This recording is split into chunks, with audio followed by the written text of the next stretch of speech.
Em dic Pau Casero Gené, vinc de l'Institut Salvador Vilaseca i el títol del meu treball de recerca es titula La pell d'un triatleta.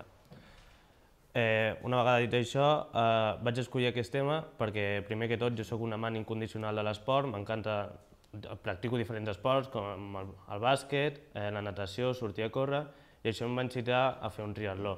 També una part qui em va incitar a fer aquest triatló va ser un home que puja vídeos a YouTube, que es diu Valentín San Juan, que el seu hobby és fer proves de resistència. Una vegada plantejat el triatló, em vaig plantejar com el faria.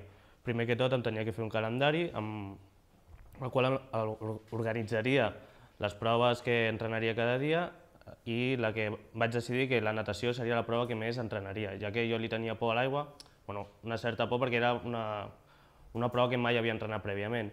Llavors també la prova de ciclisme també li ficaria bastantes hores i la prova de córrer seria la que menys practicaria perquè jo soc jugador de bàsquet i ja tenia una condició física bastant bona. Una vegada dit això, la prova de natació me la vaig entrenar de manera que faria al principi més tècnica i després, quan ja tingués una tècnica assumida, augmentaria el volum de les piscines que faria. Amb la bicicleta faria el mateix, faria volum per muntanya i una vegada ja tingués una bona forma física començaria més per anar per carretera, ja que la prova de triatló es fa per carretera.